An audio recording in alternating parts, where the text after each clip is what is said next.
Fire અને ambulance સિવાય કોઈ પણ વ્યક્તિ જે છે તે પોતાની ગાડીની અંદર સાયરન ન રાખી શકે અને કોર્પોરેશનના તમામ પદાધિકારીઓ પાસે ગાડી છે તેમની અંદર સાયરનનો ઉપયોગ કરવામાં આવી રહ્યો છે. જ્યારે પણ પાંચે પદાધિકારીને ગાડી આપવામાં આવે છે ત્યારે વર્ષોથી ગાડી ઉપર સાયરન હોય છે. એટલે એ સાયરન જે વર્ષોથી લગાવેલું હતું એ જ પ્રમાણે ગાડી ઉપર લગાવેલું છે. કમિશનર સાહેબ પાંચે પદાધિકારી એની ગાડીમાં વર્ષોથી જ્યારે પણ આ પદાધિકારીને ગાડી સોંપવામાં આવતી ત્યારે એની ઉપર હતું જે અમારી ગાડી ઉપર પણ અત્યારે લગાવેલું છે. આગળ જે કાંઈ ફેરફાર થશે અને સૂચના હશે એ પ્રમાણે કામ થશે.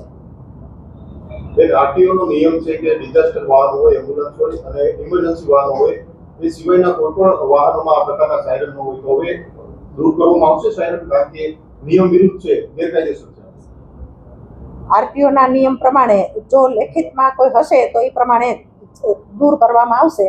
પણ બાકી આમ જોઈએ તો વર્ષોથી પાંચ પદાધિકારીને જ્યારે ગાડી મળતી એની ઉપર સાયરન હતું જ. પણ નીતિ નિયમ વિરુદ્ધ તો સાયરન લગાવવામાં આવશે કે નહીં? નીતિ નિયમમાં ફેરફાર થશે તો દૂર કરવામાં આવશે.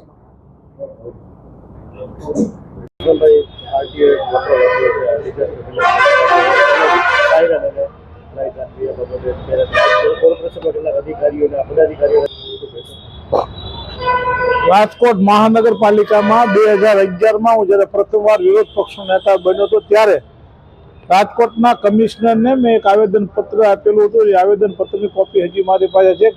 મોટર વ્હીકલ એક્ટની કલમ 1989ની 108(3) મુજબ કોઈ પણ અધિકારી કે પદાધિકારી ઇમરજન્સી વાહન સિવાય ફાયર ફાઈટર હોય, ફાયરના લગતા વાહન હોય કે પછી પોલીસ ડિપાર્ટમેન્ટ લગતા વાહન, આની સિવાય નથી સાયરન રાખી શકતા કે નથી લાઇટ રાખી શકતા.